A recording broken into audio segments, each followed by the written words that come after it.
তীব্র গরমে ভার্সিটির গ্রাউন্ডে অপেক্ষা করতে করতে এক প্রকার হাঁপিয়ে গেছে রূপসা। সূর্যদেব বড্ড খেপেছে আজ, রোদের তেজে গা যেন ঝলসে উঠছে। রূপ ভার্সিটির বট গাছের নিচে দাঁড়িয়ে অপেক্ষা করছে বন্ধু মহলের। ফর্সা মুখ রোদের তেজে লাল বর্ণ ধারণ করেছে। সেদিকে খেয়াল নেই রূপের, সে তো নিজ ভাবনায় মগ্ন। এবার আর গরম সহ্য করতে না পেরে এগিয়ে গেল সামনের দিকে। কিছু দূরে নির্জন জায়গা দেখে সেদিকেই এগোলো রূপ। ভার্সিটির ঠিক পেছনে ঠিক বড় একটা পুকুর আছে। বড় বড় গাছ থাকায় জায়গাটা হালকা অন্ধকার, রোদের তেজও কম। সেদিকে এগিয়ে গিয়ে পুকুরের ঠিক পাশ ঘেঁষে দাঁড়ালো। হঠাৎ পেছনের দিকে কিছু আওয়াজ আসতেই সেই দিকে তাকালো রূপ। পুকুরের ঠিক পাশে ভার্সিটির পরিত্যক্ত বিল্ডিং, সেখান থেকেই আওয়াজ আসছে মূলত। কৌতূহলবশত সেদিকেই এগিয়ে গেল রূপ। বিল্ডিংয়ে ওঠার জন্য ভাঙা সিঁড়ি রয়েছে। সিঁড়ির ঠিক পাশের রুম থেকে আওয়াজটা আসছে। রূপ ঠিক ঠাউর করতে পারছে না এটা কিসের আওয়াজ হতে পারে। ভয় করলেও মনে সাহস জুগিয়ে সেদিকে এগিয়ে গেল। রুমের দরজাটা একটু ফাঁক করতেই ভয়াবহ এক চিত্র ভেসে উঠল তার দৃশ্যপটে। ব্ল্যাক শার্ট প্যান্ট পরা 20 জন লোক দাঁড়িয়ে আছে পুরো রুমের চারপাশ জুড়ে। রুমের ঠিক মাঝ বরাবর চেয়ারে বসে রয়েছে বলিষ্ঠ এক যুবক। তার পরনে off white shirt, black pant, মুখে ব্ল্যাক মাস্ক আর চোখে ব্ল্যাক সানগ্লাস। লোকটির চেহারার সাইডটুকু খালি দেখা যাচ্ছে। লোকটির থেকে 10 হাত দূরে রক্তাক্ত শরীর নিয়ে কাতরাচ্ছে ভার্সিটির সিনিয়র এক ছেলে। দেখে বোঝাই যাচ্ছে তাকে বেধড়ম প্রহর করা হয়েছে। নিচে পড়ে থাকা ছেলেটার অবস্থা দেখে রূপের নিঃশ্বাস আটকে যাচ্ছে। ঠিক তখনই গা কাঁপানো দৃশ্যের সম্মুখীন হলো রূপ। চেয়ারে বসা লোকটির ইশারা করতেই কালো পোশাকধারী এক লোক এগিয়ে এসে তীর ধনুক এগিয়ে দিল।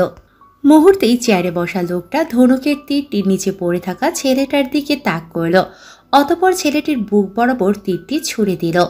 ছেলেটির মুখ বাধা বিধায় গগন কাঁপানো আর্তনাদ শোনা গেল না, কিন্তু কাটা মুরগির মতো ছটফট করতে লাগলো। চোখের সামনে অনাকাঙ্ক্ষিত ঘটনা সহ্য হলো না রূপের। রূপ মৃদু চিৎকার করে দুপা পিছিয়ে গেল। না! অতঃপর জ্ঞান হারিয়ে মাটিতে লুটিয়ে পড়ল। কারো চিৎকারে চকিত দৃষ্টিতে তাকালো মাস্ক পরিধান মানুষটি। চোখের সানগ্লাসটা খুলে তীক্ষ্ণ দৃষ্টিতে বসা থেকে উঠে সেদিকে এগিয়ে গেল। নিচে পড়ে থাকা রূপের দিকে তাকিয়ে মুহূর্তেই থমকে গেল সে। রোদের কারণে লাল বর্ণ ধারণ করা ঘর্মাক্ত রূপকে যেন কোনো রূপকথার রাজকন্যা লাগছিল তার নিকট। সে যেন কোনো ঘোরের মাঝে হারিয়ে যাচ্ছিল। নিচু হয়ে রূপের নাকে হাত রাখতেই বুঝল নিঃশ্বাস চলছে। অতিরিক্ত ভয়ে জ্ঞান হারিয়েছে বোঝাই যাচ্ছে। তীক্ষ্ণ চোখে পেছনের বডিগার্ডদের দিকে একবার তাকিয়ে রূপকে কোলে তুলে ভার্সিটির পেছনের গেট দিয়ে বেরিয়ে গেল। সেই বলিষ্ঠ মানবটির পিয়ে হাতে ল্যাপটপটা শক্ত করে ধরে বিড়বিড় করে বলল, নারী বিদ্বেষ মানুষটা অবশেষে নারীকে ছুঁয়ে দিল। আচ্ছা, স্যার কি করবে এই মেয়েটাকে নিয়ে? মেরে ফেলবে না তো? ভাবতেই ফাঁকা ঢোক গেল সে। অন্যদিকে রূপের জ্ঞান ফিরতেই নিজেকে হাসপাতালের বেডে দেখে চমকে গেল। কোনো রকমে উঠে নিজের ব্যাগটা নিয়ে বাহিরে বেরিয়ে আসলো। একটা রিক্সা ডেকে তাতে উঠে বসলো। অতপর বাড়ি পৌঁছতেই রূপের মা অনিশা মেয়েকে এমন বিধ্বস্ত অবস্থায় দেখে ওনার বুক ধক করে উঠল। এগিয়ে এসে মেয়েকে কিছু জিজ্ঞেস করবে তার আগেই রূপ মৃদু স্বরে বলল, আমার ভালো লাগছে না মা, আমি এখন একটু ঘুমাবো, রাতে ডেকো না প্লিজ। কথাটা বলেই আর এক মুহূর্ত না দাঁড়িয়ে নিজের রুমে চলে গেল রূপ। এদিকে অনিশা ভাবতে লাগলো কি হলো তার হাসি খুশি মেয়েটার। এমন বিহেভ সে তো কখনোই করেনি। রূপের আজ ফিরতে সন্ধ্যা হওয়ায় তিনি টেনশনে ছিলেন। এত দেরি কখনোই হয় না রূপের, কিন্তু মেয়ে ফেরার পরেও যথার্থ উত্তর তিনি পেলেন না। অতঃপর বিড়বিড় করতে করতে তিনি রান্নাঘরে চলে গেলেন। এদিকে রূপ ঘরে এসেই ওয়াশরুমে ঢুকে দরজা লাগিয়ে দিল। ভয়ে এখনো কাঁপছে রূপ। শাওয়ার অন করে তার নিচে হাঁটু ভাঁজ করে বসে পড়ল। দুহাতে হাঁটু জড়িয়ে হাঁটুর মাঝে মুখ রেখে ভয়ে কাঁপতে লাগলো রূপ। রূপ যথেষ্ট সাহসী মেয়ে, কিন্তু রক্তাক্ত কোনো জিনিস সে সহ্য করতে পারে না। অনেকটা ফোবিয়ার মতো কাজ করে। হাঁটু থেকে মুখ তুলে রূপসা বিড়বিড় করে বলল, কে হৃদয়হীনা পুরুষ? কেন ছেলেটিকে এমন নির্দয়ভাবে মেরে ফেললো? আর আমাকেই বা কে হসপিটালে নিয়ে গেল? আমাকে কি ওই আমাকে কি ওই নির্দয় লোকগুলো দেখেছিল? দেখলেও ছেড়ে দিল কেন? এত এত প্রশ্ন ঘুরপাক খাচ্ছে রূপের মাথায়, যেন কোনো মৌমাছি প্রশ্নের বেড়াজালে আবদ্ধ হয়ে মস্তিষ্কের চারিপাশ ঘুরে যাচ্ছে। আর তার যন্ত্রণায় রূপ অতিষ্ঠ হয়ে উঠেছে। অবশেষে আর না পেরে মাথা চেপে কেঁদে উঠল। অতঃপর সকালের ঘটনায় ডুব দিল। আজ রূপের দ্বিতীয় দিন ছিল ভার্সিটির। প্রথম দিন ভালো কাটলেও দ্বিতীয় দিন এমন ভয়াবহ হবে তার স্বপ্নেও ভাবেনি রূপ। আজ ভার্সিটির গ্রাউন্ডে দাঁড়িয়ে বন্ধু মহলের অপেক্ষায় ছিল রূপ। রূপ ভীষণ প্রাণোচ্ছল মেয়ে, বাড়ির একমাত্র কন্যা হওয়ার দরুন সবার বড্ড আদরের। রূপের পুরো নাম রূপসা ব্যানার্জি, বাবা রূপক ব্যানার্জি, মা অনিশা ব্যানার্জি। দুজনের নাম মিলিয়ে রূপসা নামটি রেখেছেন তারা। রূপক ব্যানার্জির দুই দাদা, রিমন ব্যানার্জি, রৌনক ব্যানার্জি। রূপক ব্যানার্জির সবচেয়ে ছোট। রিমন ব্যানার্জির দুই ছেলে, রোশন রোহান। রৌনক ব্যানার্জির এক ছেলে রনক। রোশন রোহান এর মা মল্লিকা ব্যানার্জি আর রনর মা রীনা ব্যানার্জি। যৌথ পরিবার তাদের। 3 ভাইয়ের 1 বোন রূপসা ভীষণ আদুরে, ভাইদের নয়নের মণি, পরিবারের প্রাণের খনি রূপসা। বাকিটা গল্পের মাধ্যমে জানতে পারবেন। অন্ধকার এক রুমে দাঁড়িয়ে আছে বলিষ্ঠ এক মানব। বাইরে ঝড়ের তাণ্ডব চলছে। ঝড়ো হাওয়ায় রুমের শুভ্র রঙের পর্দাগুলো উড়ে চলছে ক্রমাগত। সম্পূর্ণ রুম নিকষ কালো আধারে ঢাকা। ক্ষণে ক্ষণে বজ্রধ্বনির আলোয় কিছুটা আলোকিত হচ্ছে, আবার আধারে ঢেকে যাচ্ছে। যেন আলো আধারে তাণ্ডব লীলা চলছে রুমের ভেতর জুড়ে। রুমে দাঁড়ানো বলিষ্ঠ মানবটি হেঁটে ওয়াল মিররের সামনে দাঁড়ালো।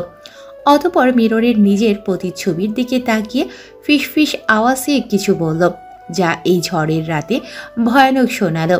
তারপর পুরোপুরি নিশ্চুপ। অতঃপর আবার আওয়াজ শোনা গেল, ঠিক বাইরের কালবৈশাখীর মতো আমার জীবনের সমীকরণ। এই আধার রাতের আধারে ঢাকা দুনিয়ায় আমার জীবন পুরোপুরি অন্ধকার।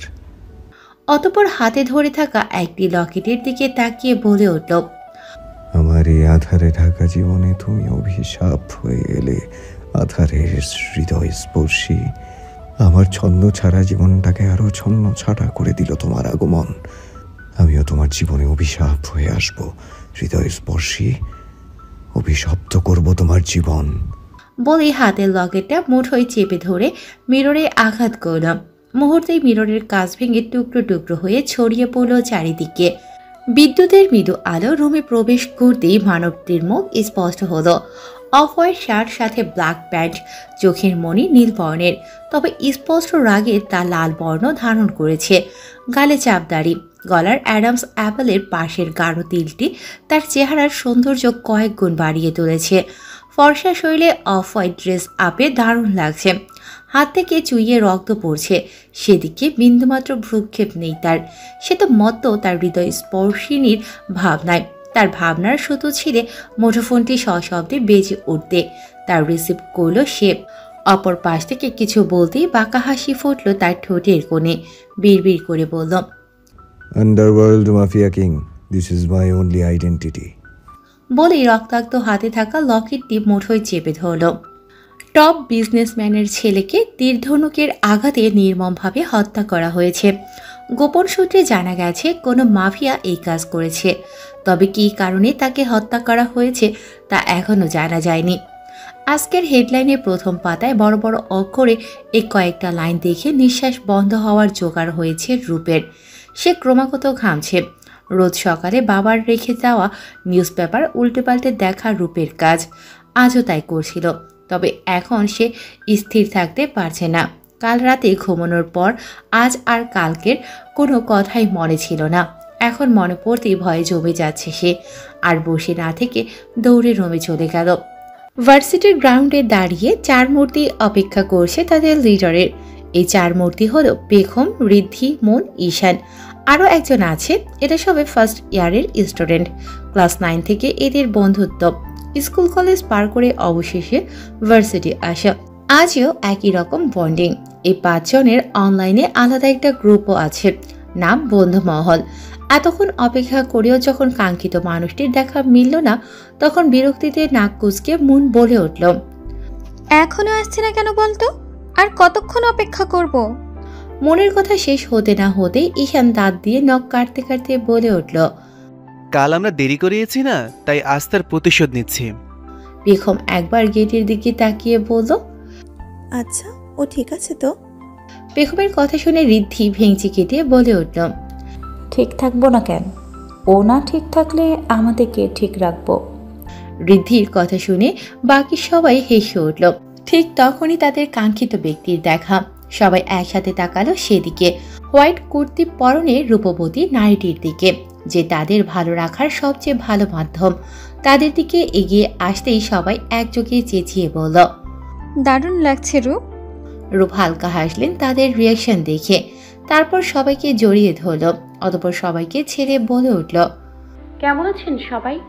সবাই একসাথে বলে উঠল, তোকে ছাড়া ভালো ছিলাম না। রূপ হেসে উঠল, অতঃপর সবাই মিলে ক্লাসের উদ্দেশ্যে হাঁটা দিল। বন্ধ ঘরে অনবরত একটা মেয়ে চিৎকার করছে, কিন্তু তার এই চিৎকার বাইরে যাচ্ছে বলে মনে হচ্ছে না।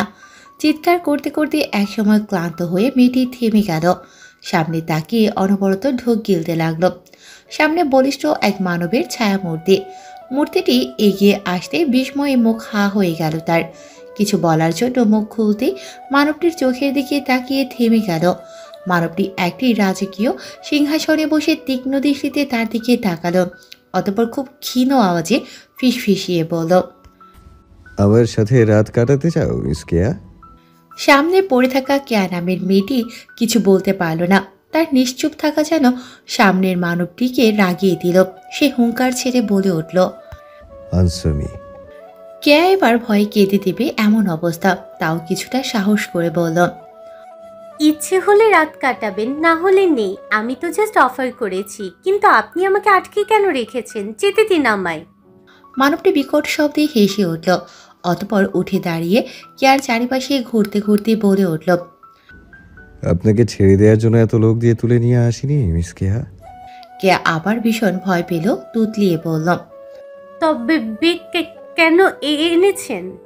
মানবটি এবার মৃদু হেসে বলে উঠল, আপনি নিজের আনন্দের জন্য এমন নোংরা অফার করেন পুরুষদের। নিজের বাবা মার সম্মান ধূলিসাৎ করেন, নারী পাচারের ব্যবসার সঙ্গেও যুক্ত আছেন। আপনাকে ছেড়ে দিলে এই সমাজ নোংরা হবে। কেয়া এবার ভয়ে আকুতি করতে লাগলো ছেড়ে দেবার, কিন্তু সামনের মানবটি একবারও আর তাকালো না। পাশে দাঁড়ানো বডিগার্ডকে ইশারা করতেই একটি বড় খাঁচার পর্দা সরে গেল, আর সিংহের গর্জনে চারিপাশ কেঁপে উঠল। কিছু লোক কেয়াকে ধরে খাঁচার ভিতর দিয়ে এলো। মুহূর্তে ক্ষুধার্ত সিংহটি কাঁচা মাংস পেয়ে থাবা বসাতে এগিয়ে এলো কেয়ার দিকে। তা দেখে মানবটি বাঁকা হেসে রুম থেকে বেরিয়ে এলো। গাড়িতে এসে বসতেই গাড়ি স্টার্ট দিল জঙ্গলের ভেতর দিয়ে মেন রোডের উদ্দেশ্যে। গাড়িতে বসা মানবটি মৃদু হেসে বলল, এভাবেই প্রতিটি পাপীকে ধ্বংস করব। তার মুখে ফুটে উঠল রহস্যময় হাসি, যা কোনো ভয়ঙ্কর বার্তা বয়ে এনেছে। রূপ আর তার বন্ধু মহলের সবাই ভার্সিটির বট গাছের নিচে বসে আছে বলে ভুল হবে। তারা তো ঝগড়া করতে ব্যস্ত, আর ঝগড়ার মূল বিষয়বস্তু হচ্ছে নবীন বরণ উৎসব। আজ রূপদের ক্লাস টিচার বলেছে তাদের ভার্সিটিতে ফ্রেশারদের নিয়ে আগামী পরশু নবীন বরণ উৎসব অনুষ্ঠিত হবে, আর ওই দিন সব ছেলে মেয়েদের শাড়ি পাঞ্জাবিতে সাজতে হবে। এটা নিয়ে রূপদের ঝগড়া শুরু হয়েছে। রূপ কিছুতেই শাড়ি পরবে না, সে শাড়ি সামলাতে পারে না, আর যেহেতু শাড়ি পরবে না সেহেতু সে অনুষ্ঠানে আসতেও যাচ্ছে না। কিন্তু সে না আসলে তাদের ফ্রেন্ড সার্কেলের কেউই আসবে না। মন খারাপ করে বলে উঠল, রূপ, তোর জন্য আমার কোনো ছেলে পটানো হবে না। মনের কথা শুনে ঈশান ঠাট্টার সুরে বলল, তুই এত টাকা দিয়ে ভার্সিটিতে পড়িস কি শুধু ছেলে পটাতেই? ঈশানের কথা শুনে মন তেলে বেগুনে জ্বলে উঠল। ঈশানের পিঠে ধুম করে মেরে বলল, তুই যে জন্মগত সিঙ্গেল, তার জন্য আফসোস করে মরিস তার বেলায়? পেখম মৃদু হেসে বলল, শুধু কি তাই, ঋদ্ধিটা তো ছ্যাঁকা খেয়ে ব্যাকা হয়ে গেল। পেখমের কথা শুনে ঋদ্ধি খেক করে বলে উঠল, পেখমের বাচ্চা বেশি উড়িস না, তোর পেখম কেটে দিলে থপাস করে পড়ে যাবি। ঋদ্ধির কথায় সবাই হেসে উঠলেও পেখম রেগে ঋদ্ধির চুল টেনে ধরল। ঋদ্ধি ব্যথায় কুকিয়ে উঠল, আহ ছাড় বলছি পাখা, না হলে তোর সব কটা চুল তুলে নিব। পেখম ঋদ্ধির চুলে জোরে একটা টান মেরে বলল, আর তোকে আমি ছেড়ে দেব? টাকলা বানিয়ে রাখবো বলে দিলাম, পরে আর কোনো মেয়ে পাত্তা দিবে না। এমনিতেও এখন কেউ পাত্তা দেয় না। ঋদ্ধি কিছু বলবে তার আগেই রূপ থামিয়ে দিল।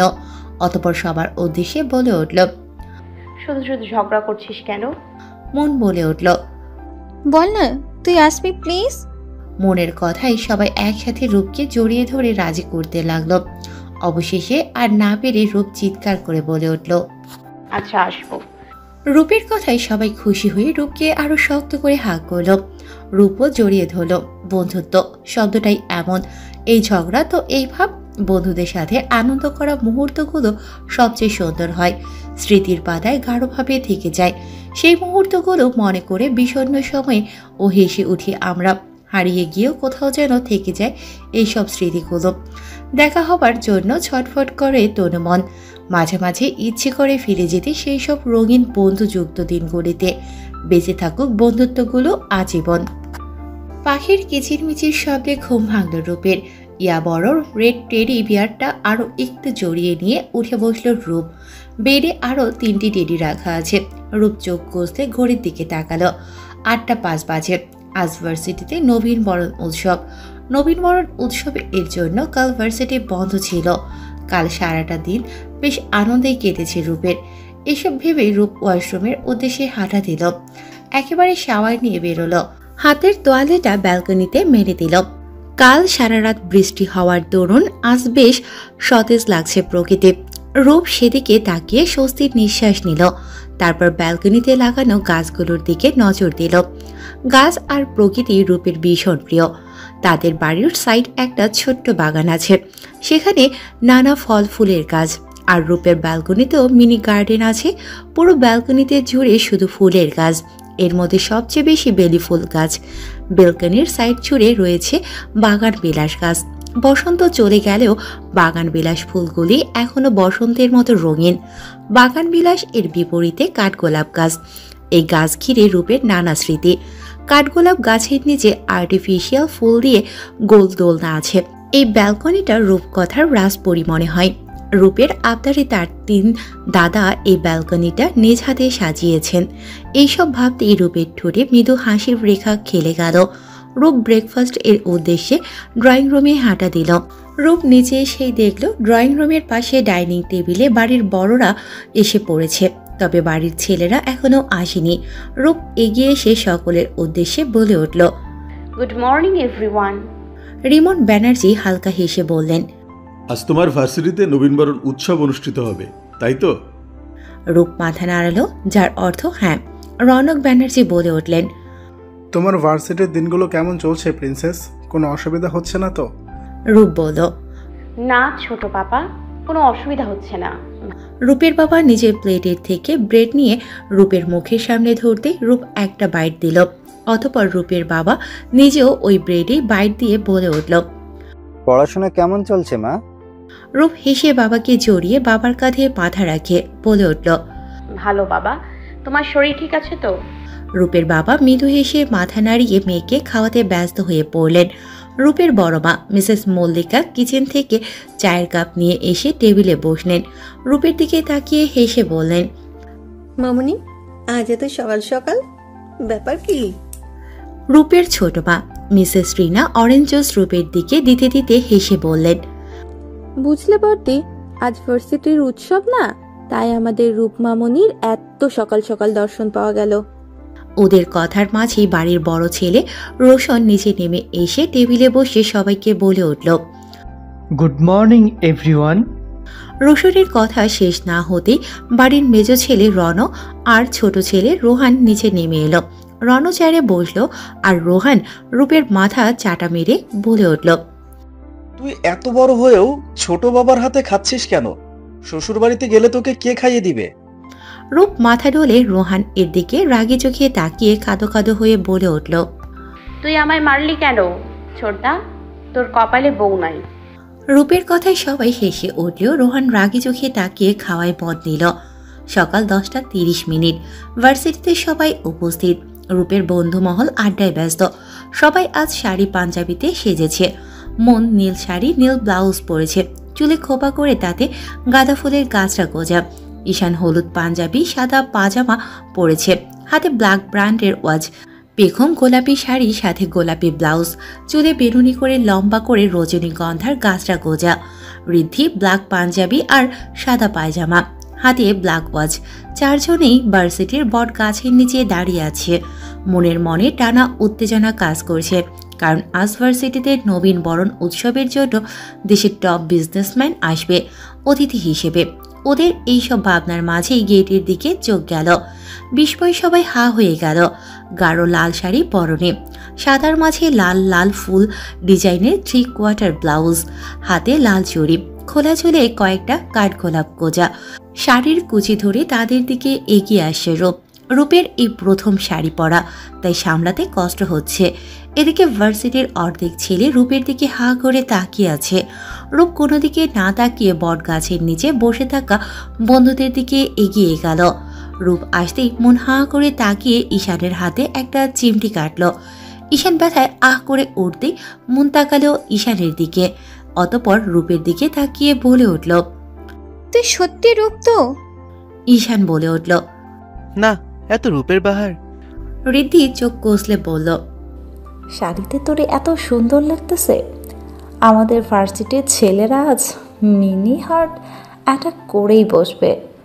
বেগম রূপকে জড়িয়ে ধরে বলল, শাড়ি পরতে চাইছিলে না, আর এখন তোর দিক থেকে চোখ ফেরানো যাচ্ছে না। মন হতাশ কণ্ঠে বলল, রূপের তৈরির জন্য আমরা কি আর ছেলেদের পাত্তা পাবো আজ? ধুর, এত সেজে কি হলো শেষে? বলে মুখটা কাঁদো কাঁদো করে ফেলল। মনের কথা শুনে ঈশান বলল, তোর মতন পেতনিকে কবে আবার ছেলেরা পাত্তা দিল? হ্যাঁ, মন রেগে কিছু বলবে তার আগেই রূপ সবাইকে থামিয়ে দিল। এখন ঝগড়া না করে চলো অনুষ্ঠানের ডেকোরেশনগুলো দেখি। ঝগড়া পরেও করতে পারবি। রূপের কথায় সবাই সায় জানিয়ে অনুষ্ঠানের জায়গায় উদ্দেশ্যে হাঁটা দিল। ভার্সিটির অর্ধেক গ্রাউন্ডে জুড়ে সাজানো হয়েছে। চারিদিকে কাঁচা ফুলের ঘ্রাণে মোমো করছে। পুরো ডেকোরেশন কাঁচা ফুলে সাজানো হয়েছে। সামনে অনেকটা উঁচু জায়গা জুড়ে স্টেজ সাজানো হয়েছে। প্রচুর স্টুডেন্ট নাচ গানে নাম দিয়েছে। রূপরা সবাই সেকেন্ড সারিতে বসলো। মন ফিসফিসিয়ে বলল, কোন টপ বিজনেসম্যান না আসার কথা, এখনো আসছে না কেন? রূপ হালকা স্বরে বলল, এখন চুপ থাক, অনুষ্ঠান শুরু হতে চলেছে। ঠিক তখনই গেটের কাছে 5টা গাড়ি এসে থামলো। সবাই উঠে দাঁড়ালো। সেকেন্ড ইয়ারের স্টুডেন্টরা অতিথি আপ্যায়নে ব্যস্ত হয়ে পড়ল। সমস্ত স্যার ম্যামরাও গেটের কাছে আছে। বাকি স্টুডেন্টরা দূর থেকে দেখছে সব। রূপের সেদিকে ধ্যান ধারণা নেই, সে ব্যস্ত মুঠোফোনে। 5টা গাড়ির থেকে কয়েকজন কালো পোশাকধারী বডিগার্ড বেরিয়ে এসে ব্লু কালারের মাঝের কারটিকে ঘিরে দাঁড়ালো। আর ইয়েলো স্যুট বুট পরা একজন লোক ব্লু কালারের ডোর খুলে দিতেই সুদর্শন এক পুরুষ বেরিয়ে এলো। পরনে তার of red shirt, black pant, হাতে সিলভার ওয়াচ, ব্ল্যাক শু আর চোখে সানগ্লাস। অতিরিক্ত ফর্সা শরীরের রেড শার্টে দারুণ লাগছে। এমন সুদর্শন পুরুষ দেখে মেয়েদের অবস্থা চায় যায়। বলিষ্ঠ মানবটি এগিয়ে যেতেই ফুল দিয়ে বরণ করা হলো তাকে। অতঃপর স্টেজের দিকে এগিয়ে গেল। মন রূপকে খোঁচা মারতেই রূপ বিরক্ত চোখে ফোন থেকে মুখ তুলে তাকালো। মন বলে উঠল, সামনে একবার দেখ। রূপ বিরক্ত চোখে সামনে তাকাতেই চমকে উঠল। স্টেজের সুদর্শন মানবটি তখন সামনেই তাকিয়েছিল।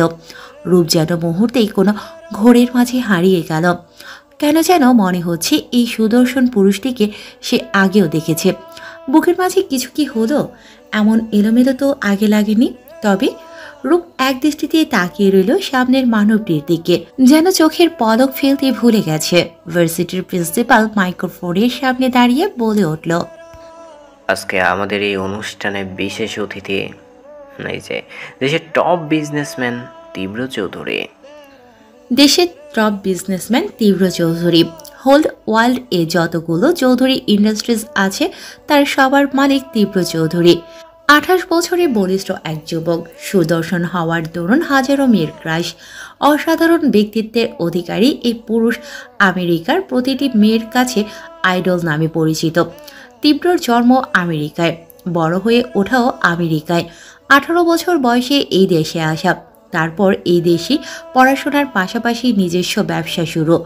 অল্প কয়েকদিনের মধ্যে সে নিজের অনেক নাম যশ খ্যাতি অর্জন করেছে। এখন সে সাফল্য এক বিজনেসম্যান। এতটুকুই তীব্র চৌধুরীর পরিচয়, এর বেশি কেউ জানে না। রূপরা ভার্সিটির গ্রাউন্ডে বসে এসবই আলোচনা করছিল।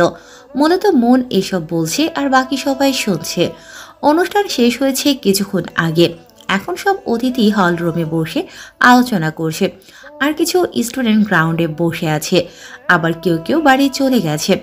রূপ আর তার বন্ধু মহল আজ সারাদিন ঘোরার প্ল্যান করেছে, কিন্তু রোদের তেজে রূপ বেরোতে চাইছে না। তারপর এই শাড়ি নামক ঝামেলা, সব মিলিয়ে অস্বস্তির মধ্যে পড়েছে রূপ। তার উপর মনের আবদার সারা শহর আজ ঘুরে বেড়াবে। রূপের এখন ভীষণ বিরক্ত লাগছে। রূপকে অন্যমনস্ক হয়ে থাকতে দেখে মন চেঁচিয়ে উঠল। এই রূপ, কোথায় হারালি? আমি এত কিছু বলছি আর তুই অন্যদিকে তাকিয়ে আছিস। মনের হঠাৎ চিৎকারে রূপ হকচকিয়ে গেল। পরক্ষণে নিজেকে সামলে বলে উঠল, আরে আমি তোর কথা শুনছি। মন হতাশ কণ্ঠে বলে উঠল, সে আমি জানি তুই কত শুনছিস, আমার কোনো পাত্তা আছে নাকি তোদের কাছে? মনের কথায় ঋদ্ধি দাঁত কেলিয়ে বলল, তুই সব সময় এমন পেতনির মতো মুখ করে রাখিস কেন? শুধু এই জন্যই তোকে কেউ পাত্তা দেয় না। মন কিছু বলবে তার আগেই একটা অচেনা ছেলে এসে বলে উঠল, এক্সকিউজ মি, আমি কি এখানে বসতে পারি? রূপ ছেলেটার দিকে তাকিয়ে বলে উঠল, হ্যাঁ শিওর। ছেলেটি ঈশানের পাশে ধপাস করে বসে পড়ল। তারপর বলে উঠল, হ্যাঁ, আমি নীল। আজই আমার ভার্সিটির ফার্স্ট ডে। একবারে অনুষ্ঠানে চলে এসেছি। আচ্ছা, আমি কি তোমাদের বন্ধু হতে পারি? রূপ হালকা হেসে বলে উঠল, অবশ্য। নীল এবার হেসে বলল, তুমি বেশ মিষ্টি একটা মেয়ে, ভীষণ কিউট। রূপ হেসে বলল, তবে আমার না ফ্রেন্ড, তবে নো, তুমি অনলি তুই। রূপের কথায় সবাই সায় জানালো। ঈশান বলে উঠল, আমাদের দল ভারী হলো তাই না রে ঋষি? এই তিন পেতনির জ্বালায় জীবন তেজপাতা হয়ে গেল। রূপ রেগে তাকালেও মন আর পেখম ইতিমধ্যে ঈশানের পিঠে ধুমধাম মার শুরু করে দিচ্ছে। এদিকে এদের কাণ্ড দেখে নীল হাসতে হাসতে শেষ। রূপ আর ঋদ্ধি এইসব অভ্যস্ত, তাই তারা চুপ করে আছে। মারা শেষ হতে মন আর পেখম হাঁপাতে লাগলো, আর ঈশান পিঠ ডলতে ডলতে বলল। নীল হাসি থামিয়ে বলে উঠল, তোদের বন্ডিংটা কিন্তু ভীষণ সুন্দর। এমন বন্ধুত্ব এই বয়সে দেখা যায় না। ভার্সিটি জীবন শেষ হলে এসব স্মৃতি হয়ে যাবে। নীলের কথা শুনে সবাই ইমোশনাল হয়ে পড়ল। রূপের চোখে জল চিকচিক করছে। বন্ধুমহলটা তো তাদের ভালো থাকার কারণ, পরবর্তীতে কি হবে তা কেউ জানে না। হয়তো সবাই এক শহরে থেকেও দূরে সরে যাবে বা যেতে হবে। ভাবতেই কান্না আসছে রূপের। পরিস্থিতি স্বাভাবিক করতে ঋদ্ধি বলে উঠল, আমরা কখনো হারিয়ে যাব না। একসাথে না থাকতে পারলেও মুঠোফোনে যোগাযোগ রাখবো, আর পারলে বছরের একটা দিন সবাই মিলে পুরনো স্মৃতিচারণের উদ্দেশ্যে ঘুরতে বেরোবো। ঋদ্ধির কথা শুনে সবাই কিছুটা শান্ত হলো। তখনই নীল বলে উঠল, আমি তো আজকেই বন্ধু হলাম, আমাকেও রাখবি তো তোদের সাথে? নীলের কথায় সবাই হেসে সায় দিল। অতঃপর কিছুক্ষণ সবাই শক্ত করে সবার হাত ধরে রাখল। তারপর ঘোড়ার উদ্দেশ্যে বেরিয়ে পড়ল। রাত 9টা। গাঢ় অন্ধকারে নিস্তব্ধ রাস্তার প্রচণ্ড গতিতে ছুটে চলেছে তীব্রের গাড়ি। অ্যাশ কালার শার্ট তার পরনে। বাতাসের গতিতে কপালের চুলগুলো মৃদু উড়ছে, চোখগুলো রক্তবর্ণ ধারণ করেছে। বোঝাই যাচ্ছে প্রচণ্ড রেগে আছে। ব্লুটুথ কানে কারোর সাথে প্রচণ্ড রেগে কথা বলছে। অপর পাশ থেকে কিছু বলতে তীব্র গাড়ি থামিয়ে দিল। স্টিয়ারিংয়ে সজোরে বাড়ি মেরে চিল্লিয়ে বলে উঠল, Why are you talking so much? I want my work to be meaningful, and that in one day. If not, I will burn everything. কথা শেষ করতেই তীব্র গাড়ি থেকে নেমে পড়ল। আজ রাতে বড় ধরনের এক মিটিং ছিল তার। ভার্সিটির প্রোগ্রাম শেষ বিকেলে অফিসে গিয়েছিল তীব্র। সব ভালোভাবে শেষ করে বাড়ির উদ্দেশ্যে বেরিয়ে পড়ে তীব্র। কিন্তু মাঝ রাস্তায় জরুরি কাজ পড়ায় সেখানেই যেতে হয়, আর সেখানে গিয়ে বিপত্তি বাধে। নিজের বিশ্বস্ত কেউ তীব্রের সাথে বিশ্বাসঘাতকতা করেছে। তীব্র বিশ্বাসঘাতকতা প্রতারণা একেবারেই সহ্য করতে পারে না, যার ফলে রাগে মাথা ফেটে যাচ্ছে। এসব ভেবে তীব্র মাথা চেপে ধরল। ঠিক তখনই সামনের রাস্তায় কিছু চোখে পড়ল।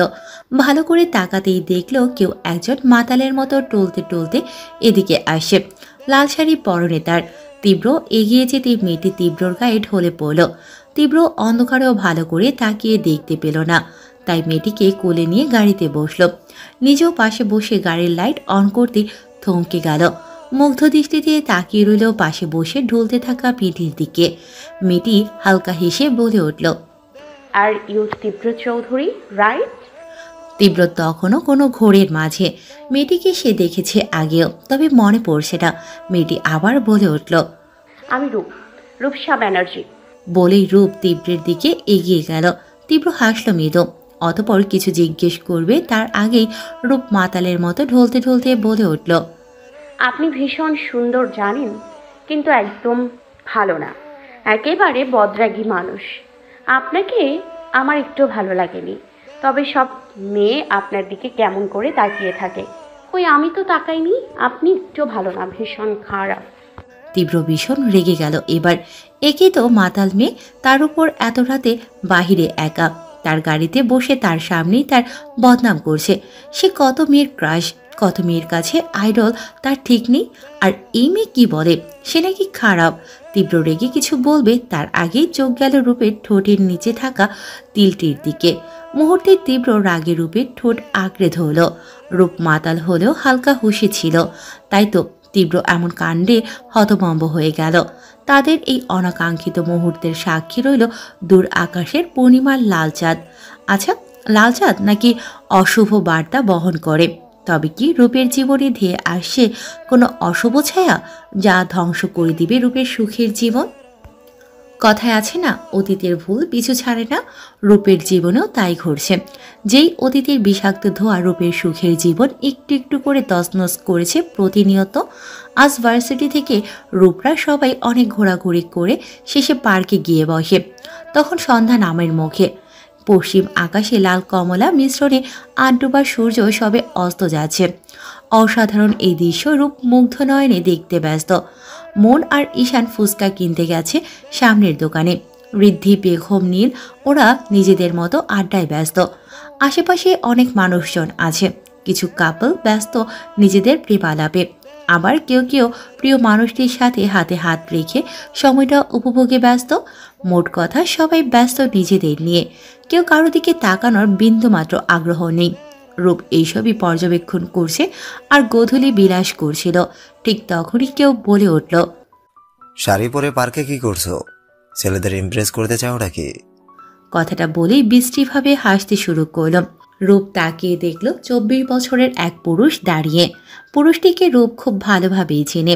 শুভ্র নামের সামনে দাঁড়ানো ছেলেটি একসময় রূপের ভীষণ প্রিয় মানুষ ছিল, আর আজ প্রিয় থেকে ভীষণ অপ্রিয় একজন মানুষ, যাকে রূপ ভীষণভাবে ঘৃণা করে। এখন ঘৃণা করে তার ফেলে আসা অতীতকে, ঘৃণা করে তার অতীতে করা ভুলটাকে। রূপকে চুপ করে দাঁড়িয়ে থাকতে দেখে শুভ্র যেন বেশ মজা পেল, তাই আবার ব্যঙ্গ করে বলে উঠল, উফ, এখনো তুমি আগের মতোই আমার দিকে হা করে তাকিয়ে থাকো। এই, তোমার এখনো লজ্জা লাগে না? এই দেখো। কথাটা বলেই পাশে দাঁড়ানো বিদেশি টাইপের মডার্ন একটা মেয়েকে দেখিয়ে বলল, ও হচ্ছে আবার গার্লফ্রেন্ড নিশা, তোমার থেকে 1000 গুণ সুন্দরী আর স্মার্ট, আর আবার সব চাহিদাও কিন্তু মেটায়। অন্তত তোমার মতো বাহানা দেখায় না। রূপ কথাটা শুনে তাকালো নিশা নামের মেয়েটির দিকে। সুন্দরের ছিটে ফোটাও রূপ খুঁজে পেল না। যা পেল তা হচ্ছে ডিপ মেকআপ আর হাঁটুর উপরে ওঠা স্লিভলেস ওয়ান পিস। রূপ নিশার থেকে চোখ সরিয়ে শুভ্রর দিকে তাকালো। মৃদু হেসে বলে উঠল, এত সুন্দরী গার্লফ্রেন্ড থাকতে এক্সের সাথে কথা বলছো কেন?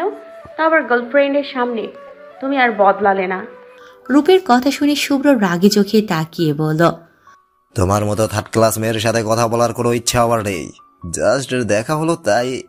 শুভ্রর কথা শেষ হবার আগেই রূপ ঠাটিয়ে থাপ্পড় বসালো শুভ্রর গালে।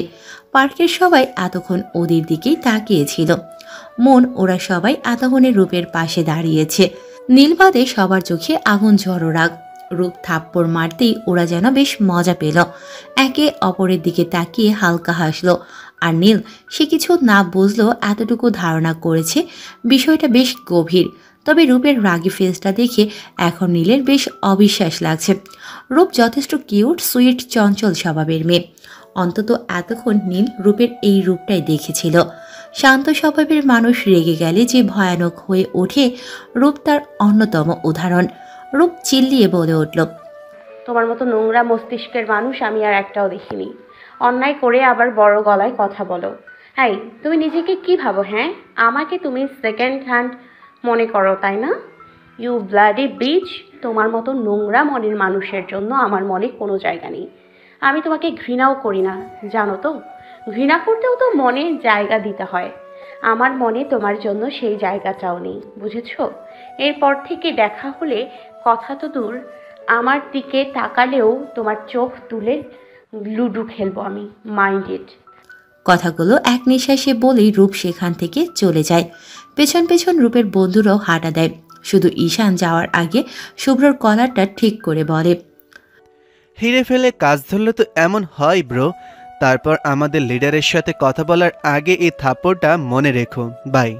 শুভ্র রাগে চোখে আশেপাশে তাকিয়ে নিজেও পার্ক থেকে বেরিয়ে যায়। আর নিশা হতবম্ব হয়ে সেখানেই দাঁড়িয়ে থাকে। রূপ বাহিরে এসেই সবার উদ্দেশ্যে বলে ওঠে, তোরা বাড়ি যা, আমি একা যেতে পারবো।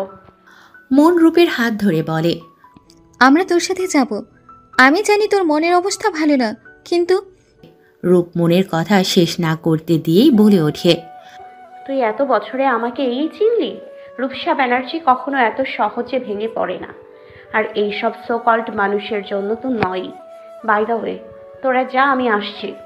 কথা শেষ করে রূপ কাউকে কিছু বলতে না দিয়ে রিস্কা ডেকে তাতে উঠে পড়ে। রূপ বসে আছে বারের কর্নারের একটা টেবিলে। কয়েক গ্লাস সফট ড্রিঙ্ক ইতিমধ্যে শেষ করেছে। এখন বড় এক বিয়ারের বোতলে চুমুক বসিয়েছে। অপমান রূপ সহ্য করতে পারে না, একদমই না। অথচ অতীতে নিজের করা একটা ভুলের জন্য তাকে বারবার অপমানিত হতে হচ্ছে। আস্ত ভরা সমাজেই অপমানিত হতে হলো। হয়তো রূপ উচিত জবাব দিতে পেরেছে, তাও মনটা বড্ড খারাপ লাগছে। যাদের আমরা সবটা দিয়ে ভালোবাসি, সবচেয়ে আপন ভাবি, তারাই দিন শেষে আমাদের কষ্টের কারণ হয়। এসব ভাবতেই রূপের চোখে কয়েক ফোঁটা জল গড়িয়ে পড়ল। ঠিক তখনই একটা ছেলে রূপের সামনে দাঁড়িয়ে হেসে বলল, are you want to dance with me? Rup মাথা দুলিয়ে না বলল, কিন্তু ছেলেটি নাছোড় বাঁধা। রূপকে বার কয়েক বলেও যখন রাজি করাতে পারল না, তখন রূপের হাত ধরে উঠাতে চাইল। তার আগেই রূপ নিজের হাতে থাকা বিয়ারের বোতলটা ছেলেটার মাথায় বাড়ি মেরে ভেঙে ফেলল। সবাই অবাক চোখে ওদের দিকে তাকালো। এতক্ষণ যে মিউজিক বাজছিল তাও থেমে গেল। সবার দৃষ্টি এখন রূপ আর সেই ছেলেটার দিকে। ছেলেটা মাথায় হাত দিয়ে ফ্লোরে বসে কাতরাচ্ছে। মাথা থেকে গল গল করে রক্তের ফোয়ারা নামছে। রূপ সেদিকে না তাকিয়ে চিল্লিয়ে বলে উঠল, একদম সাহস হয় কি করে আমাকে টাচ করার? আমি কি তোকে বলেছি তোর সাথে ডান্স করব? ইডিয়েট কোথাকার। উফ, কোথাও গিয়ে শান্তি নেই তোদের মতো মানুষের জন্য। কথাগুলো বলেই রূপ টলতে টলতে বার থেকে বেরিয়ে এলো। মেন রোড দিয়ে মাতালের মতো চলতে লাগলো। হাতে হিল জুতো, খালি পায়ে জনমানবহীন রাস্তায় রূপ একাই এগিয়ে যেতে লাগলো। ঠিক তখনই ব্লু কালারের গাড়িটি নজরে আসায় সেদিকে এগিয়ে গেল। তারপরের ঘটনা আগের পর্বে বলেছি, আর কিছু মনে নেই রূপের। সকালে তীব্র রোদের আলো চোখে পড়তেই ঘুম ভেঙে গেল রূপের। পাশ হাতড়ে টেডি খুঁজতে লাগলো। না পেয়ে বিরক্তিতে চোখ মুখ কুঁচকে গেল রূপের। টেনে টুনেও চোখ খুলতে পারল না। নেশার বেশ এখনও কাটেনি। কয়েক মিনিট পর চোখ খুলতেই অচেনা জায়গা দেখে ঘাবড়ে গেল রূপ। পুরো সাদা একটা রুম, অন্য কোনো কালারে ছিটে ফোটাও নেই। রুমের সব আসবাবপত্র কাচের। রূপ মুগ্ধ দৃষ্টিতে কিছুক্ষণ তাকিয়ে থাকার পরই মনে হলো এটা কোথায়? এই জায়গায় কখনো এসেছি বলে তো মনে হয় না। এসব ভাবতে ভাবতে নিজের দিকে তাকিয়ে আটকে ওঠে রূপ। পরনে তার নাইট ড্রেস। ড্রেসটা কার তার রূপ জানে না। কে চেঞ্জ করলো তাও রূপের ধারণার বাহিরে। রূপ আর না পেরে মাথা চেপে ধরল। কাল রাতের আবছা কিছু দৃশ্য মনে পড়ল, তবে সেসব কিছুই এই মুহূর্তে কাজে লাগলো না রূপের। রূপের ভাবনার মাঝে কেউ একজন রুমে নক করল। রূপ ভয়ে গুটিয়ে গিয়ে জিজ্ঞেস করল, কে? ওপাশ থেকে মেয়েলি গলার আওয়াজ এলো, ম্যাম, আপনার জন্য স্যার ব্রেকফাস্ট পাঠাতে বলেছেন, আর যাওয়ার আগে আপনাকে স্যারের অফিসে দেখা করতে বলেছেন। রূপ আস্তে করে ভেতরে আসতে বলল। একজন মেয়ের ভেতরে আসতেই রূপ প্রশ্ন করল, কোন স্যার বলেছে? আর এটা কার বাড়ি? মেয়েটি মাথা নিচু করে বলে উঠল, সরি ম্যাম, স্যারের নাম তো বলতে পারবো না। আপনি সাইডের ফটো ফ্রেম দেখেন, যদি চিনতে পারেন। মেয়েদের কথা সম্পূর্ণ শেষ হওয়ার আগেই রূপ সাইড ফটো ফ্রেমের দিকে তাকিয়ে অবাক হয়ে গেল। রূপের মুখ দিয়ে অস্পষ্ট স্বরে বেরিয়ে এলো, তীব্র চৌধুরী। কাচের দেয়ালে ঘেরা 11 তলার এক রুমে বসে আছে রূপ। সামনের কাচের ওয়াল ভেদ করে সকালের মিষ্টি রোদ এসে পুরো রুমটা মিষ্টতায় ভরে উঠেছে। সামনে তাকালে আকাশ আর মেঘ বাদে কিছুই দেখা যায় না। একদম সাইডে গেলে নিচের ব্যস্ত শহরটা দেখা যায়, তবে সেটা রং তুলিতে আঁকা ছবির মতোই মনে হয়। রূপের চারপাশ সম্পূর্ণ নিস্তব্ধ, কোনো শব্দের ছিটে ফোটাও নেই। রূপের চারিপাশে সব কাচের আসবাবপত্র, বড় কাচের ওয়ালের একটু আগে রাখা কাচের বড়সড় টেবিল, কাচের ওয়ালের দিকে একটা চেয়ার আর বিপরীত দিকে 3টি চেয়ার রাখা, মাঝে টেবিলটির অবস্থান। টেবিলের ঠিক পাশেই বড়সড় সোফা আর সামনে বড় কাচের কফি টেবিল রাখা, ঠিক তার বিপরীতে ওয়াশরুম আর পাশে বড় মিরর। পুরো রুমের কালার হোয়াইট অ্যান্ড ব্ল্যাক, ওয়ালের পেন্টিংগুলো হোয়াইট ব্ল্যাক, যেন কোনো সাদা কালো রাজ্য। এতক্ষণ যাবৎ রূপ এসবই পর্যবেক্ষণ করছিল। আজ 3 দিন পর রূপ এসেছে তীব্র চৌধুরীর অফিসে। সেদিন তীব্রর বাড়ি থেকে রূপ সোজা নিজের বাড়িতে চলে গিয়েছিল। রাতের ঘটনা মনে করে আর তীব্র চৌধুরীর সাথে দেখা করার সাহস হয়নি রূপের। যদিও রূপের মনে নেই কি হয়েছিল রাতে, তবে এতটুকু শিওর তীব্র চৌধুরী কোলে করে রূপকে গাড়িতে নিয়ে বসিয়েছে, এটা ওর আবছা মনে পড়ছে। আর বাকি কিছু মনে নেই। মাঝের 2 দিন ভালো কাটলেও কাল রাতে রূপের ফোনে আননোন নাম্বার থেকে মেসেজ এসেছে। তারপর থেকেই রূপ অস্থির হয়ে আছে। মেসেজে লেখা ছিল, লাল শাড়ি পরিহিত রূপকন্যা, হঠাৎ এসে আমার জীবনটা এলোমেলো করে দিলে। আধার রাতে অভিশাপ হয়ে ধরা দিলে আমার জীবনে। আমার আধার রাতের ঘুম অচিরেই কেড়ে নিলে। প্রতিটা ক্ষণ, প্রতিটা মুহূর্ত আমার মন মস্তিষ্কে তোমার বিচরণ চলে। সারাক্ষণ তাণ্ডব চলে তুমি নামক রূপকন্যার। কেন এই গোছালো আমিটাকে এমন অগোছালো করে দিলে রূপকন্যা? এর শাস্তি তোমায় পেতে হবে, খুব ভয়াবহ শাস্তি। তৈরি থেকো আমার আধারের হৃদয় স্পর্শী, খুব তাড়াতাড়ি তোমার জীবন অভিশপ্ত করতে আসছি আমি। এমন হাড় হিম করা মেসেজ দেখে রূপ ভয়ে অতলে হারিয়ে গিয়েছিল। সে কিছুতেই বুঝতে পারছে না এটা কে হতে পারে। লাল শাড়ি তো রূপ ওই একদিনই পরেছে ভার্সিটির প্রোগ্রামে, আর সেদিন তো রূপের এমন কারোর সাথেই দেখা হয়নি, একমাত্র তীব্র চৌধুরী ছাড়া। তবে কি? না না, এটা হতে পারে না। এটা হবেই বা কী করে? রূপ তীব্র চৌধুরীর ব্যাপারে যতটুকু জানে তা হলো তীব্র চৌধুরীর নারী বিদ্বেষী, কোনো নারীর সংস্পর্শে কখনো আসেনি, এমনকি ওনার অফিসেও কোনো মেয়ে কর্মচারী নেই। তাহলে কে হতে পারে? ভেবে রূপের নিঃশ্বাস বন্ধ হয়ে যাচ্ছে।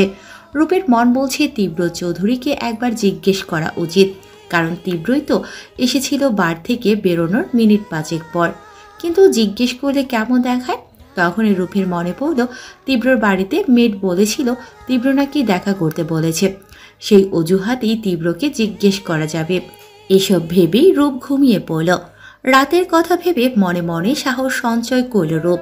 এসি রুমেও সে ক্রমাগত ঘেমে যাচ্ছে, ভয়ে নাকি অস্বস্তিতে বসতে পারছে না রূপ। কিন্তু তীব্র চৌধুরী কেন এখনো আসে না? তীব্রর অফিসে আসার পর রিসেপশনে গিয়ে তীব্র চৌধুরীর কথা জিজ্ঞেস করতেই রিসেপশনের ছেলেটি সোজা তীব্রর কেবিনে নিয়ে বসে থাকতে বলে চলে গেল। এই নিয়ে 1 ঘন্টা হয়ে গেছে, এখনো তীব্র চৌধুরীর দেখা নেই।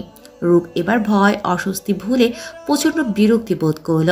উঠে দাঁড়িয়ে যেই না পেছন ঘুরতে যাবে, তখনই গম্ভীর ভরাট গলায় আওয়াজ ভেসে এলো, What's the matter?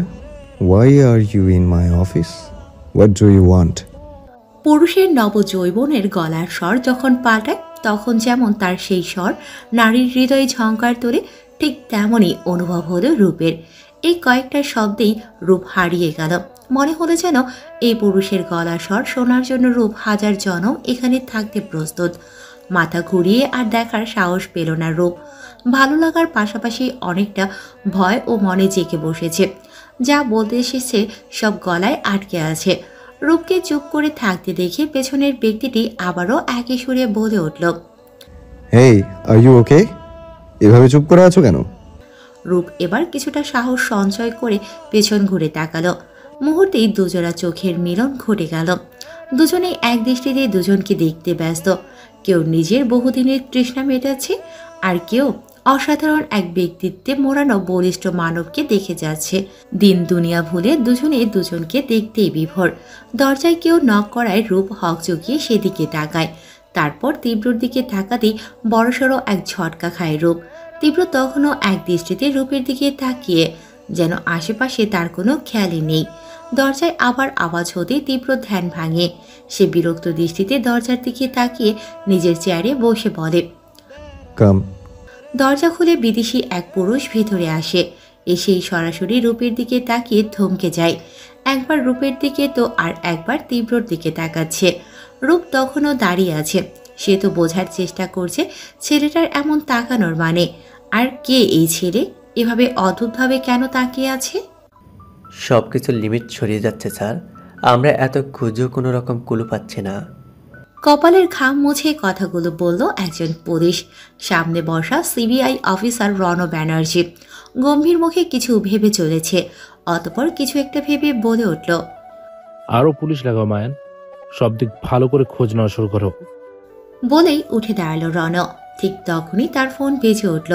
Phone receive করতেই অপর পাশের ব্যক্তির কথা শুনে মুহূর্তেই রেগে গেল রণ। রণ এর রাগান্বিত চেহারার দিকে তাকিয়ে অনবরত ঢোক গিলতে লাগলো রণর পিএ মায়ান। রণ ফোন রেখেই উত্তেজিত গলায় বলে উঠল, আবার একজন খুন হয়েছে মায়ান, ওপর মহল থেকে প্রচন্ড চাপ আসছে। এবার কথাটা স্যারের কানে চলে গেছে। আর দেরি করা ঠিক হবে না, আমাদের যা করার তাড়াতাড়ি করতে হবে। এই মাফিয়া জগতের কিংকে তো ধরা পড়তেই হবে রণ ব্যানার্জির হাতে। কথাটা বলে আর এক মুহূর্ত না দাঁড়িয়ে পুলিশ স্টেশন থেকে বেরিয়ে গেল সে। তার পিছু পিছু মায়ানও বেরিয়ে গেল। হাস্যোজ্জ্বল এক পুরুষের ছবির দিকে তাকিয়ে চোখের জল ফেলছে বছর 22-এর এক রমণী। ছবিতে হাত বুলিয়ে কান্না মিশ্রিত স্বরে বলে উঠল, এত রাগ তোমার আমার প্রতি? একবারও খোঁজ নাওনি এই 1.5 বছরে।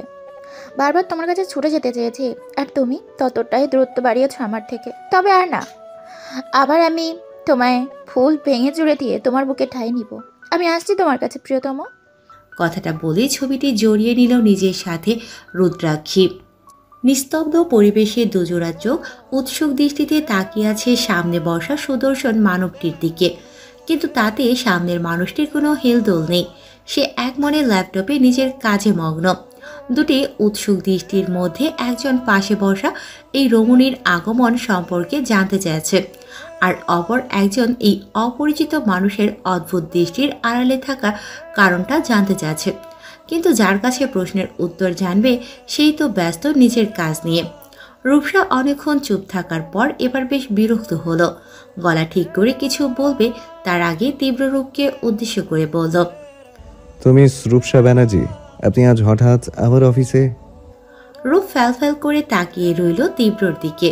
সে যে বলতে এসেছে তা এই মুহূর্তে মনে আসে না। সব কেমন তালগোল পাকিয়ে গেছে। রূপের এখন মনে হচ্ছে না আসাটাই ব্যাটার ছিল। খামোখা আজ সময় নষ্ট হলো, সাথে এমন অস্বস্তি মার্কা পরিস্থিতিতে পড়তে হলো। রূপকে অন্যমনস্ক দেখে তীব্র ভ্রু কুঁচকে তাকালো।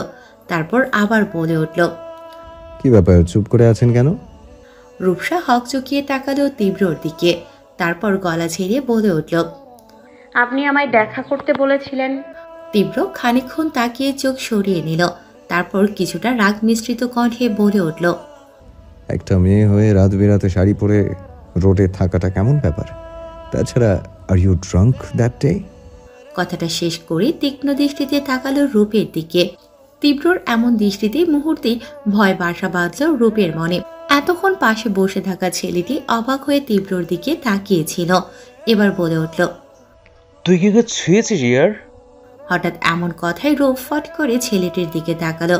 তীব্র ও তীক্ষ্ণ চোখে তাকালো। দুজনের এমন তাকানোতে ছেলেটি থতমত খেল।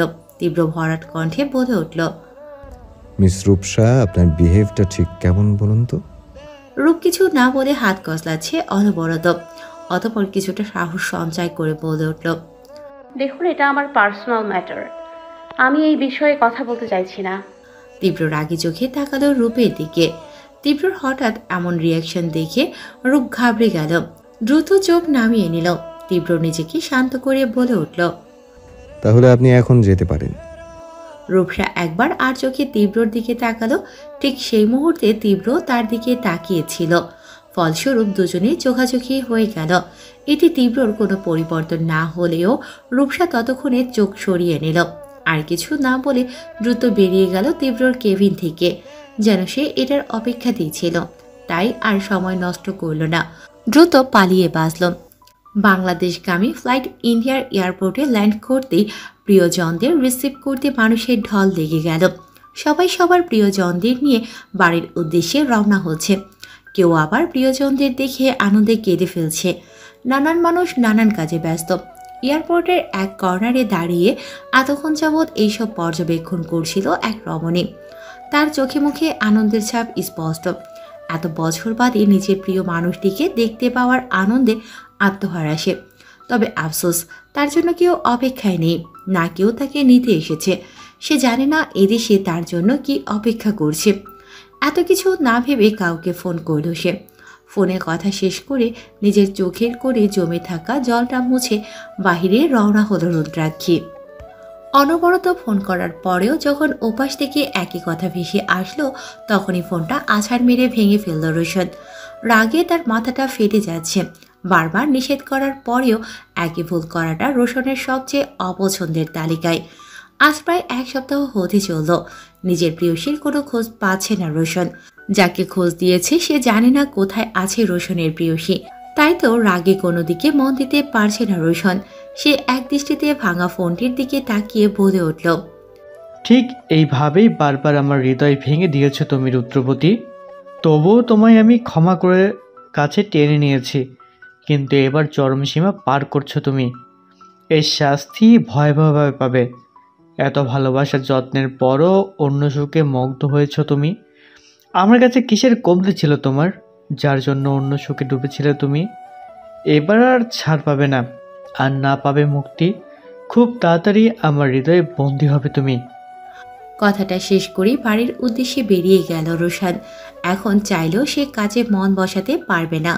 তার হৃদয়ে যে আগুনের অগ্নিশিখা জ্বলছে, এই আগুন না নেভা পর্যন্ত শান্তি মিলবে না তার। আর এই আগুন নিভবে তখনই যখন তার প্রিয়সী তার হৃদয় স্পর্শ করবে। রূপ বেরিয়ে যেতে তীব্র উঠে এসে সামনে বসা ছেলেটার গলা চেপে ধরল। দম বন্ধকর পরিস্থিতিতে পড়ার আগেই ছেলেটিকে ছেড়ে দিল। ছেলেটি কিছু বলবে তার আগে তীব্র চেঁচিয়ে বলে উঠল, তোকে এখানে আসতে কে বলেছে? থাকতি সারা জীবন বিদেশে পড়ে, আসলি কেন? আচ্ছা আসলি ভালো কথা, কিন্তু সোজা অফিসে কেন আসলি? ছেলেটি উঠে দাঁড়িয়ে তীব্রকে জড়িয়ে টাইটলি হাত করল। তারপর বলে উঠল, তুই তো জানিসই সব, তারপরেও? তীব্র কথা শেষ হওয়ার আগে বলে উঠল, হ্যাঁ আমি জানি সব, তবে এটাও জানি তুই সেখানে ভালো ছিলিস না মৃন্ময়। মৃন্ময় মৃদু হেসে বলে উঠল, তোর মতো বন্ধু থাকতে খারাপ থাকি কি করে? তবে আরেকটা কই রে, তাকে তো একবারও দেখলাম না। মৃন্ময় এর কথার মাঝেই দরজার সামনে থেকে কেউ বলে উঠল, আমি এখানে ডিয়ার। তীব্র মৃন্ময় দুজনেই তাকালো সেদিকে। তারপর দুজনেই মুখ ঘুরিয়ে নিল। মেঘ দ্রুত এসে কানে হাত দিয়ে বলে উঠল, এইবার মতো মাফ কর ভাই, এমন ভুলার জীবনও হবে না। তীব্র আর মৃন্ময় একে অপরের দিকে তাকিয়ে মেঘের পিঠে ধুমধাম কয়েকটা বসিয়ে দিল। তারপর তিনজনই হাইফাই করল। এই তিনজনের কিন্ডার গার্ডেন থেকে বন্ধুত্ব। এখন ব্যস্ততায় সবাই সবার থেকে দূরে থাকলেও বন্ধুত্বটা আগের মতোই সহজ। মৃন্ময় আর তীব্র দুজনেই বিজনেস সামলায়। আর মেঘ, সে তো এখনো বাবার টাকায় খেয়ে বেড়ায়। তার নাকি এইসব ঝুট ঝামেলা ভালো লাগে না। নাম্বার 1 প্লে বয় বলে কথা। ভার্সিটিতে গোল বৈঠক বসেছে। সবাই নিশ্চুপভাবে বসে আছে, কারো মুখে কোনো কথা নেই। তবে সবার দৃষ্টির মূল দিক রূপ। তার কারণ ও যথেষ্ট আছে। কাল রাত থেকে রূপের অনলাইন থেকে শুরু করে ফোন সব বন্ধ। এক কথায় যোগাযোগের সব রাস্তা বন্ধ। তার উপর ভার্সিটিতে আসার আগে মন গিয়েছিল রূপের বাড়ি, উদ্দেশ্যে রূপকে সাথে নিয়ে ভার্সিটিতে যাওয়া। কিন্তু মিসেস অনিশা জানিয়েছেন রূপ নাকি সকালে ভার্সিটিতে চলে গেছে। কিন্তু রূপ ভার্সিটিতে এসেছে সবাই আসার পর। এক কথায় মন হন্যে হয়ে পুরো ভার্সিটি চক্কর দিয়েছে রূপকে খুঁজতে। মন এবার রেগে বলে উঠল, কিরে বলছিস না কেন, কোথায় ছিলে সকাল থেকে? মনের কথায় তেমন কোনো প্রতিক্রিয়া হলো না রূপের মধ্যে। এবার নীল বলে উঠল, এই রূপ, তুই আবার আমাদের না বলে প্রেম করছিস না তো লুকিয়ে লুকিয়ে? নীলের কথায় সবাই অবাক হয়ে রূপের দিকে তাকালো। আর রূপ সে তো রাগি চোখে নীলের দিকে তাকিয়ে আছে, যেন চোখ দিয়ে ভস্ম করে দেবে নীলকে। রূপের এমন তাকানোতে নীল আমতা আমতা করে বলল, আমি তো জাস্ট জিজ্ঞেস করলাম। ঈশান এবার বলে উঠল, রূপ তুই বলবি নাকি আমরা নীলের কথাই ধরে নেব? পেখম দাঁত দিয়ে নখ কাটতে কাটতে বলল, বল না রূপ, কোথায় ছিলি? রূপ এবার ভীষণ বিরক্ত হয়ে বলে উঠল, তীব্র চৌধুরীর অফিসে। কি? রূপের কথায় সবাই জোরে চিল্লিয়ে বলে উঠল। ওদের আওয়াজ ভার্সিটির গ্রাউন্ডে থাকা সবাই অবাক হয়ে তাকালো। আর রূপ সে তো কানে হাত দিয়ে হতভম্ব দৃষ্টিতে তাকিয়ে আছে। রূপের এই 3 অক্ষরের কথাটাতে যেন ছোট্টখাটো বিস্ফোরণ ঘটানো ওদের মাঝে। এত বড় এক বিজনেসম্যানের অফিসে ভার্সিটির স্টুডেন্টের কি প্রয়োজন থাকতে পারে? কেন হঠাৎ করে অফিসে যেতে হবে, তাও আবার 7 সকালে বাড়িতে মিথ্যে বলে? কি এমন কারণ হতে পারে? এইসব প্রশ্ন খুঁজতে ব্যস্ত বন্ধু মহলের সদস্যরা। হঠাৎ রূপের অনাকাঙ্ক্ষিত কথাটা সবার মধ্যে বেশ উত্তেজনার সৃষ্টি করেছে। এদিকে রূপের এতে কোনো হেলদোল নেই। সে একমনে তাকিয়ে আছে সামনে পড়ে থাকা কয়েকটা কাঠগোলাপের দিকে। ভার্সিটির বটগাছের একটু দূরে মাঝারি সাইজের একটা কাঠগোলাপ গাছ আছে। গাছের নিচে বেশ কিছু কাঠগোলাপ অবহেলায় পড়ে আছে। কাঠগোলাপগুলো হালকা গোলাপি, যা বর্তমানে বেশ বিরল। রূপ সেদিকে তাকিয়ে ফুলগুলো পর্যবেক্ষণ করছে। তবে ধ্যান জ্ঞান সব অন্যদিকে পড়ে আছে তীব্র চৌধুরী, ঠিক নামের মতোই তীব্রতর। এই যে এক দেখাতেই রূপের হৃদয়ের গভীরে ঝড় তুলেছে প্রতিনিয়ত। সেই কণ্ঠস্বর, সেই চাহনি, রাগ মিশ্রিত বাক্যধ্বনি, সব যেন রূপের হৃদয়ের গহীনে আটকে আছে। চাইলেও রূপ অন্য কিছুতে ধ্যান জ্ঞান দিতে পারছে না। সবকিছু এলোমেলো হয়ে যাচ্ছে বারবার। কেন যেন মনে হচ্ছে এই তীব্রতর ঝড়কে সে আগেও দেখেছে। এটা জাস্ট দুদিনের দেখা নয়। রূপের এইসব ভাবনার মাঝেই সজোরে আওয়াজ হলো। রূপ চরম অবাক হয়ে পাশে তাকাতেই 5 জোড়া রাগান্বিত দৃষ্টির দেখা মিলল। রূপকে এমন হতবম্বের মতো তাকিয়ে থাকতে দেখে পেখম বিরক্ত হয়ে বলল, তখন থেকে কি ভেবে যাচ্ছিস বলতো? এত কথা জিজ্ঞেস করছি, কোনো উত্তর করছিস না কেন? কি এত ভাবছিস? রূপ ওদের দিকে কিছুক্ষণ তাকিয়ে সেদিন বিকেল থেকে সব কথা খুলে বলল, শুধু মেসেজের কথাটা গোপন রেখে। কারণ ও চায় না এই বিষয়ে আর কথা উঠুক। রূপের সব কথা শুনে ঈশান হতভম্ব স্বরে বলল, আমি ছেলে হয়ে পর্যন্ত নেশা করিনি, এমনকি সিগারেটটাও ছুঁয়ে দেখিনি। আর তুই আমার বন্ধু হয়ে নেশা করে ফেললি, তাও আবার প্রেমে ছ্যাঁকা খেয়ে। আর কিছু বলার আগে রূপ ওখান থেকে উঠে চলে গেল। এইসব বিষয় কথা বলতে ইচ্ছে করছে না রূপের। এদিকে ওর যাওয়ার দিকে তাকিয়ে আছে বন্ধুমহলের সদস্যরা। আজ অদ্ভুত সব বিহেভ করছে রূপ, যেটার সাথে ওরা পরিচিত নয়। রূপের যাওয়ার দিকে তাকিয়ে ঈশানকে উদ্দেশ্য করে মন বলে উঠল, এভাবে বলাটা তো ঠিক হয়নি। জানিস তো রূপ ওই শুভ্রর কথা শুনতে পারে না, তাও কেন বললি? ঈশান অসহায় কণ্ঠে বলে উঠল, আমি তো মজা করছিলাম ইয়ার, বুঝিনি রূপ এত রিয়াক্ট করে বসবে। ঈশানের কথা শেষ হতেই পেখম বলল, রূপের আজকের বিহেভটা একদম অন্যরকম ছিল, হঠাৎ তো পরিবর্তন কেন বলতো?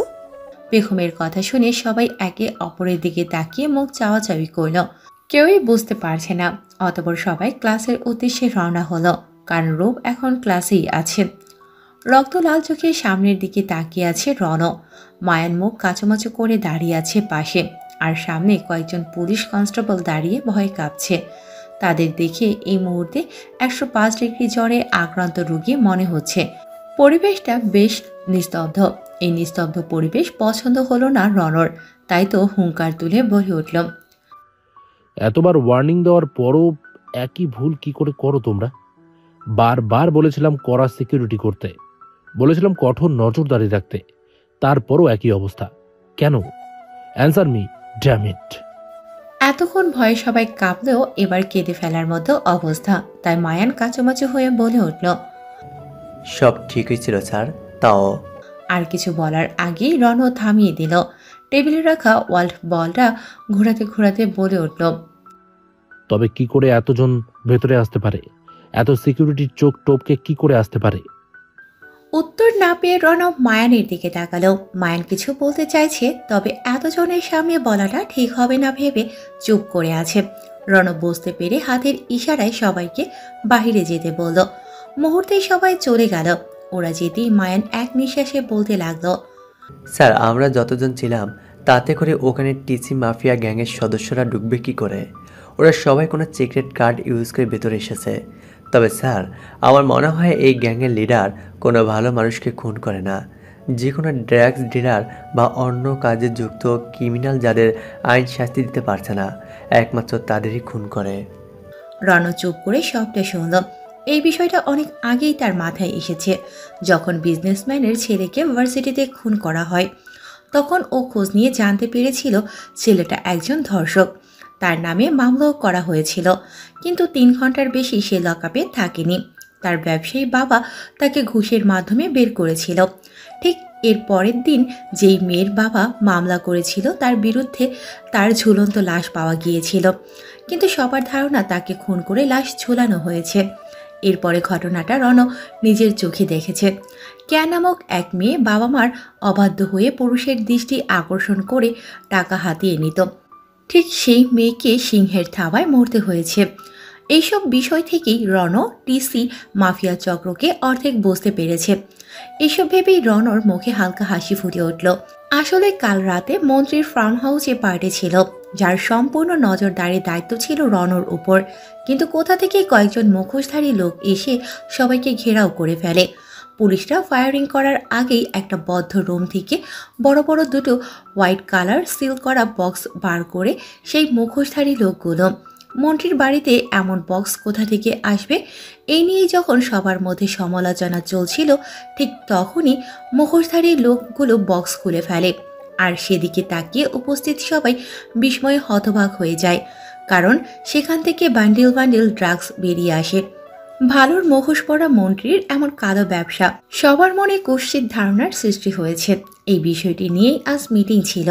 তবে পুলিশের চোখ এড়িয়ে কি করে গ্যাংয়ের সদস্যরা ভিতরে ঢুকলো সেটা নিয়ে সবার মধ্যে উদ্বিগ্নতা।